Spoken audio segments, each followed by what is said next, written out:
Hello doctor ఫజలునిసా గారు. Hi Mansa. So ma'am, egg release process గురించి explain చేయండి కొంచెం డీటెయిల్గా, step by step. So that is the reason why I got this whole 3D image. Okay. So that our viewers will know what exactly Okay. is the uterus. And this is cervix. Okay, పొత్తి కడుపులో ఉంటాయి అంటే pelvic రీజియన్లో ఉంటాయి ఇవి. So this is where actually vagina. Okay, so దాని entrance point వచ్చేసి cervix. Okay. లోపలికి వెళ్తే ఇంటర్నల్ ఆస్, అక్కడ నుంచి యూట్రస్ బాడీ స్టార్ట్ అవుతుంది. Okay, and this is called fundus. Fundus is the top most part. దానికి 2 ట్యూబ్స్ ఉంటాయి. 2 tubes on each side of the tube, one ovary. So ఎట్లా every month ఒక egg release అవ్వాలి. ఒకటే కదా నార్మల్గా రిలీజ్ అయ్యేది. సో ఆ ఒక్క ఎగ్ రిలీజ్ అయ్యి ఈ ట్యూబ్స్లో ఒక కెమికల్ రియాక్షన్ ఉంటుంది అనమాట. ఆ కెమికల్ రియాక్షన్ వల్ల ఎగ్స్ అన్ని దీని త్రూనే వెళ్తాయి, వెళ్ళి ఇక్కడ ఈ ట్యూబ్లో ఉంటాయి. ఒకవేళ ఇది గనక ఓపెన్ ఉంది, ట్యూబ్ గనక ఓపెన్ ఉంది అంటే స్పర్మ్స్ అన్ని swim up up up up up up they have to come all the way.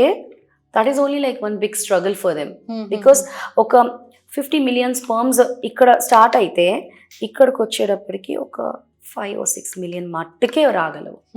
So the struggle for them starts from there only. Okay. So అక్కడి నుంచి వచ్చి ఇక్కడ ట్యూబ్లో కలవాలి. ఇక్కడ ఎగ్ వెయిట్ చేస్తూ ఉంటుంది. బట్ ఎగ్ ఒక్కొక్కసారి స్పర్మ్ని రానివ్వదు. ఇట్ విల్ గివ్ యాంటీబాడీస్ అనమాట. అంటే it is trying to repel, thinking that it is something foreign బాడీయే కదా. సో దాన్ని రిపెల్ చేయడానికి యాంటీబాడీస్ పంపిస్తుంది, దాన్ని కిల్ చేయడానికి ట్రై చేస్తుంది, దాన్ని స్ట్రాంగులేట్ చేస్తుంది. సో ఇవన్నీ దాటుకొని ఒక్క స్పర్మ్ మాత్రమే, ఇన్ దోస్ మిలియన్ స్పర్మ్, ఒక్క స్పర్మ్ మాత్రమే ఎగ్లోకి రీచ్ అవుతుంది. సో ఒక్కసారి ఆ స్పర్మ్ గనక వెళ్ళినాక లోపలికి ఇంకా వేరే స్పర్మ్ రాలేదు. ఓకే. అది లాక్ అయిపోతుంది. It lakhs it self. అక్కడి నుంచి ఒక ఎంబ్రియోగా ఫామ్ అయ్యి మెల్లిగా దిగి గర్భసంచిలోకి ఇక్కడ this is called as that endometrium. Endometrium is basically the bed for the baby అనమాట. ట్రిపుల్ లైన్ అంటాం, ఎండోమెట్రియం అంటాం. సో అది హార్మోన్స్ ఏవైతే షెడ్డింగ్ అవుతుందో ఎవ్రీ నెల, that is the triple line. Okay. So ఆ ట్రిపుల్ లైన్ లోపలికి వెళ్ళి ఆ ఎంబ్రియో ఏదైతే ఉందో లోపలికి వెళ్ళిన దాన్ని ఇంప్లాంటేషన్ అంటాం. ఓకే.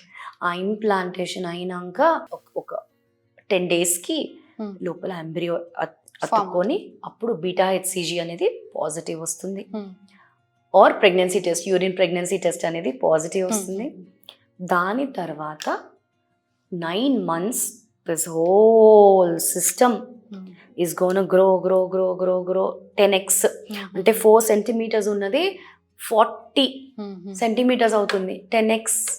అండ్ మళ్ళీ అది బేబీని ఇచ్చినాక మళ్ళీ అది going back to its normal. That's why I call this a miracle organ. దాని పని ఉన్నప్పుడు it will go 10x and then it will reach to its come back to its normal also. So it's a very very very miraculous organ, like true.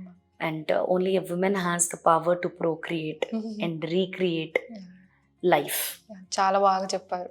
Yeah, so that is about uterus.